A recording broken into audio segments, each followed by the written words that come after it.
pakai melati 3. Saya kira mungkin minimal Kapolres ini bawa tongkat gitu. Nanya-nanya, kalian kamu beli di mana? Coba lihat foto gambarnya berdiri. Emang kenapa dengan gambar Habib Rizik di kaos, bos? Terlarang. Lalu kalian minta fotokopi dicatat kan? Emang kenapa?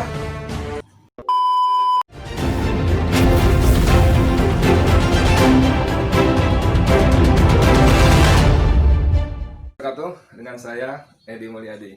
Saudara sekalian, kemarin beredar berita, maksud saya beredar screenshot surat undangan dari Dirjen Kementerian Dalam Negeri yang mengundang seluruh Kesbangpol. Apa itu Kesbangpol ya? Nggak ngerti, sama pemerintah, TNI, Polri khususnya itu hobi betul bikin tingkatan-tingkatan yang kita orang awam rakyat tidak ngerti. Tapi intinya Kesbangpol itu ditujukan, surat itu ditujukan pada Kesbangpol 34 provinsi. Mereka mau rapat hari ini lewat Zoom virtual yang temanya, kontennya tentang membahas FPI. Ditandatangani oleh Imron. Imron itu ternyata Sesdirjen ya, Sesdirjen Dalam Negeri apalah gitu. Kontan itu menjadi viral dan komentarnya banyak sana sini, antara lain disebutkan pemerintah membahas FPI untuk dibubarkan. Makanya diundang Kesbangpol seluruh provinsi. Seperti biasa, tentu saja seperti biasa pemerintah akan membantah, dan bantahan resmi disampaikan oleh Kemendagri. Itu judulnya Kemendagri Rapat Internal soal FPI besok, bantah bahas pembubaran. Saya bacain aja dah biar nggak keliru ya. Ini beritanya ada di Detik. Ya, nanti akan ditampilkan juga insya Allah. Kemendagri rapat internal soal FPI besok, maksudnya hari ini, bantah bahas pembubaran. Di sini disebutkan terkait rencana rapat besok sebenarnya adalah rapat internal kami. Bocor tapi undangannya. Dengan Badan Kesbangpol Provinsi yang rutin kita laksanakan untuk membahas isu-isu aktual di bidang politik dan pemerintahan umum. Salah satu isu aktual saat ini adalah terkait pertanyaan dari masyarakat terkait status keberadaan Ormas FPI, kata Sekretaris Direktur Jenderal Kemendagri Imron saat dihubungi hari Ahad kemarin. Imron mengatakan begitu, pasti sudah seharusnya. Gua kok kita nggak rapat akan bubarkan FPI. Udahlah, itu kita paham. Walaupun nanti keputusannya tidak mustahil akan pembubaran. Karena apa? FPI sudah dicabut badan hukumnya, kan? Bukan dicabut, maksud saya FPI disebutkan tidak terdaftar. Katanya pendaftarannya lalu sudah habis masa kadaluarsanya. Nah, ini sering orang suka salah paham. Kalau ormas tidak terdaftar berarti liar, seolah-olah begitu. Kalau ormas tidak terdaftar berarti tidak sah, seolah-olah begitu. Tapi sebelum kita bahas itu, kita mau melihat kenapa hari ini Kemendagri, pejabat-pejabat pemerintah di pusat dan provinsi yang jelas-jelas gajinya, fasilitasnya, kenyamanan hidupnya dibayar dengan uang rakyat itu sibuk ngurusin FPI. Bukan tidak mustahil kalau tidak diributkan oleh medsos, mereka betul-betul akan rapat membubarkan FPI. Bukan mustahil, saudara, bukan mustahil. Ini bocor aja. Kalau saya sebagai orang Islam, saya hanya menganggap bahwa ini bagian dari rencana Allah membuka. Allah Maha berkuasa kok. Wa makaru makarullah wallahu khairul makirin. Ayat ini sekarang ini makin populer saja. Mereka berencana menyusun rencana, makar, tipu daya dan sebagainya. Dan Allah juga menyusun rencana. Wallahu khairul makirin. Allah sebaik-baiknya penyusun rencana. Ya kan? Kenapa dibahas? Enggak kok, nggak dibubarkan, bos. Boleh aja sampean Imron mengatakan demikian, tapi sikap pemerintah di lapangan khususnya terhadap FPI itu luar biasa. FPI seolah-olah menjadi musuh negara, saudara. FPI seolah-olah menjadi biang kerok hancurnya NKRI, terpecah belahnya NKRI. Lalu jasa-jasa FPI waktu menyelamatkan manusia, ratusan ribu manusia korban tsunami 2004 di Aceh, hilang semua, musnah. Jasa-jasa FPI, peran serta FPI ketika terjun langsung ke daerah bencana hari pertama ketika yang lain belum muncul, hilang semua. Ya kan begitu kan? Ngaku aja. Dan yang paling baru coba, FPI dengan Habib Rizik Sihabnya itu seperti tidak terpisahkan. Dan aksi 18-12 kemarin luar biasa. Menurut saya luar biasa arogannya aparat. Dengan dalih COVID kerumunan, Kapolres Jakarta Pusat membubarkan itu aksi. Dan semuanya setuju aja gitu loh. Padahal kerumunan lebih dahsyat terjadi di mana-mana, di Medan, di Solo, di pilkada-pilkada lain. Angka-angkanya jelas, ratusan petugas PPS kena COVID dan sebagainya. Nggak disentuh, nggak diurus. Tapi karena 18-12 ada EPI-nya, ada Habib Riziknya. Wah, seolah-olah itu ancaman dahsyat. Dan yang membuat sangat miris prihatin saudara. Polisi melakukan razia pada orang-orang yang memakai kaos bergambar Habib Rizik.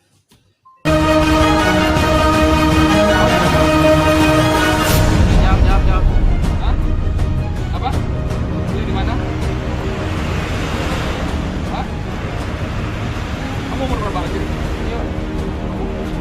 Hah?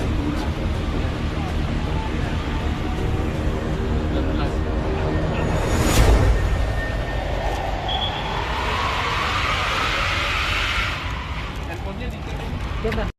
Di foto tuh ada videonya beredar tuh di Banten, kalau nggak salah ada seorang polisi apa pakai melati 3, saya kira mungkin minimal Kapolres ya, dia bawa tongkat gitu, nanya-nanya, kamu beli di mana, coba lihat foto gambarnya berdiri.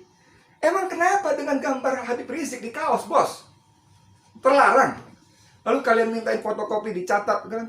Emang kenapa? Polisi suka mengatakan rakyat harus taat hukum. Ini negara hukum, taat peraturan. Saya mau tanya, tindakan polisi seperti itu, merazia orang-orang pakai kaos Habib Rizik, itu peraturan yang mana yang kalian pakai? Hukum yang mana yang kalian pakai? Jangan suka bilang masyarakat, warga, rakyat harus taat hukum, taat peraturan. Kalian taat hukum enggak? Ketika kalian merazia orang-orang berpakaian berkaos Habib Rizik, hukum yang mana yang kalian pakai? Peraturan yang mana yang kalian pakai? Aduh, jangan gitulah. Kalian mentang-mentang berkuasa, jangan sok kuasa gitu maksud saya ya. Kekuasaan yang kalian pegang sekarang itu cuma sementara, bos. Dan yang paling penting kekuasaan itu Allah berikan kepada kalian lewat rakyat yang memilih kalian. Jangan sok-sokan begitulah. Gaji, fasilitas, pakaian, sarana segala macam, bahkan peluru dan sebagainya itu dari uang rakyat. Jangan sok-sokan. Kalian bilang rakyat harus patuh hukum, taat peraturan. Ketika polisi merazia kaos-kaos yang dipakai orang bergambar Habib Rizik, itu peraturan yang mana yang kalian pakai dasarnya? Hukum yang mana yang kalian pakai aturannya? Nggak ada. Nggak ada. Habib Rizik bukan penjahat. Satu, bukan penjahat. EPI bukan organisasi terlarang seperti PKI yang jelas-jelas dalam TAP MPRS 25 tahun 66. Jelas-jelas itu ada aturannya. Justru kalian permisif sekali dengan PKI kebangkitannya. Jadi dengan contoh-contoh seperti itu, lalu Imran mengatakan enggak, kami enggak bahas pembubaran PKI kok. Ya monggo saja kalian mengatakan begitu. Mudah-mudahan benar tidak membahas pembubarannya. Tapi itu menunjukkan pembahasan khusus tentang FPI, itu menunjukkan negara, dalam hal ini oknum-oknum yang para pejabat publik yang menjadikan FPI sebagai musuh negara. Jangan berkelit-kelit deh. Rakyat tidak sebodoh yang kalian sangka. Rakyat tidak sebodoh yang kalian kira, yang bisa kalian cekoki dengan ucapan-ucapan propaganda yang semakin gak masuk akal sehat. Makin gak masuk akal sehat rakyat yang sudah mulai pintar, saudara. Nggak bodoh, rakyat nggak bodoh. Tenang, nggak bodoh. Ya, jadi nih kalau kita ngomong aturan, kalau Imran mengatakan bahwa karena banyak pertanyaan rakyat tentang status KPI, emang KPI kenapa? Tidak diperpanjang izinnya, ya kenapa? Pendaftaran emang kenapa? Jadi liar, jadi nggak sah. No, ini pendirian di Undang-Undang nomor 17 dan 2013 tentang Ormas, itu di pendirian disebutkan Ormas didirikan oleh 3 orang warga negara Indonesia, kecuali Ormas yang berbadan hukum, yayasan, ya kan? Ormas sebagaimana dimaksud dalam pasal 9 dapat berbentuk badan hukum atau tidak berbadan hukum. Berbadan hukum boleh, tidak badan hukum juga boleh, itu opsional, boleh, silakan, nggak apa-apa. Jangan kemudian, ini kalian ini menggunakan undang-undang sepotong-sepotong untuk membodohi rakyat, untuk memberikan stigma-stigma kepada FPI, kepada Habib Rizik, pada Islam dan umatnya. Jangan begitu. Lalu apa di sini juga ada disebutkan nih hak dan kewajiban ormas, masih undang-undang yang sama. Nomor 13 tahun 2000, nomor 17 tahun 2013. Ormas berhak ya. Hak dan kewajiban ormas. Nanti dilihat ya. Ormas berhak mengatur dan mengurus rumah tangga organisasi secara mandiri dan terbuka. Jangan campur tangan. Jangan masuk terlalu jauh. 2B, ormas memperoleh hak atas kekayaan intelektual untuk nama dan lambang ormas sesuai dengan ketentuan peraturan dan perundang-undangan. Oke. C, memperjuangkan cita-cita dan tujuan organisasi.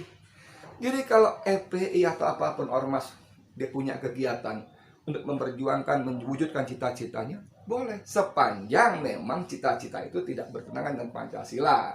Dengan Undang-Undang Dasar 45. Ada tujuan FPI yang bertentangan dengan Pancasila. Mau ganti Pancasila dengan Ekasila, Trisila misalnya. Enggak, bos. Enggak. Ada partai yang jelas-jelas dalam visi misinya, partainya jelas-jelas menyebutkan visinya Trisila, Ekasila. Itu, bos, yang kalian urus. Itu yang kalian urus. Jelas-jelas visinya menjadikan Trisila dan Ekasila. Gitu loh. Jangan kebolak-balik. FPI Habib maling uang rakyat. Bukan. Ada partai baca laporan utama Tempo tentang bansos mengalir kemana uang itu, ke kandang banteng. Baca, bukan kata saya, kata Tempo. Kandang banteng, korupsi. Ketemu dengan stafnya si Puan Maharani, seorang perempuan, lalu duit miliaran mengalir ke situ dibawa. Itu kata Tempo. Ayo polisi usut Tempo tuh. Jadi, negara ini memang benar-benar salah urus, saudara. Salah urus. Ya, jangan begitu. Kita ngomong peraturan, kita ngomong hukum, kita ngomong undang-undang. Harus taat peraturan, harus taat hukum. Negara-negara hukum, ayo. Semuanya diselesaikan berdasarkan hukum. Semuanya digarap berdasarkan hukum. Semuanya berlandaskan hukum. Kembali soal razia kaos tadi, saya kesel banget tuh. Salahnya apa orang pakai baju kaos gambar Habib Rizik? Salahnya apa, Pak Polisi? Peraturan mana, dasar hukum mana yang kalian pakai untuk merazia itu?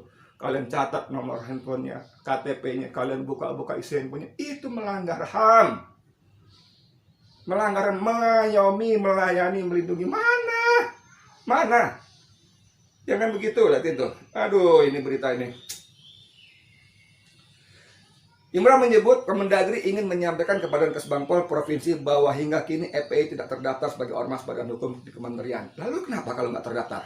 Lihat. Enggak kan? Terlarang? Enggak kan? Jangan sepotong-sepotong. Dengan demikian Imran ingin menyamakan persepsi antara pusat dan daerah bahwa FPI adalah kelompok masyarakat biasa, bukan ormas yang diakui secara badan hukum Indonesia. FPI itu kelompok ormas biasa, setuju. Mereka biasa saja. Kalau sekarang menjadi seperti besar, itu karena kalian menzalimi. Karena negara ini menzalimi, maka dia menjadi seolah besar. Dan seperti sunatullah, manusia itu merasa simpati, iba kepada pihak-pihak orang yang dizalimi. Itu normal. Kisah Megawati ketika Orde Baru itu dizalimi, lalu dia menjadi besar, menjadi lambang perlawanan. Itu normal, bos. Kisah Susilo Bambang Yudhoyono dengan Partai Demokratnya menjadi besar karena dizalimi oleh penguasa waktu itu PDIP. Normal, bos. Masa kalian nggak belajar dari sejarah? Kalau sekarang FPI jadi besar, karena kalian zalimi. Karena Habib Rizik kalian kriminalisasi. Orang merasa simpati.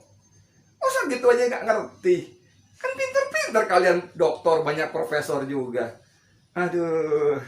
Ya. Jadi kalau misalnya iseng-iseng nih, saya iseng-iseng nih, bikin polling, mana yang harus dibubarkan? FPI, apa partai sarang koruptor, penerima aliran duit koruptor, korupsi? Hakul yakin saya hasil yang kedua, layak, pantas, wajib dibubarkan. Hakul yakin saya, ya. Jadi Kemendagri, please, saya ingatkan lagi jabatan kalian, itu amanah dari rakyat. Gaji fasilitas kalian dari uang rakyat. Gunakan itu untuk melayani rakyat, bukan untuk menciptakan stigma-stigma, bukan untuk memusuhi, kecuali setuju tuh, kecuali orang itu, pihak itu, organisasi itu jelas-jelas mengancam negara, jelas-jelas bertentangan dengan UUD 45 Pancasila, jelas-jelas mau memberontak, mengangkat senjata, jelas-jelas mau memisahkan diri dari NKRI. Dan itu tidak terjadi pada Habib Rizik maupun FPI. Ya, apa yang terjadi sesungguhnya hanya kalian dan Tuhan Allah yang Maha Kuasa, yang Maha Tahu apa yang terjadi dalam hati kalian. Oke, sekian dari saya, Edi Mulyadi untuk FLN. Assalamualaikum.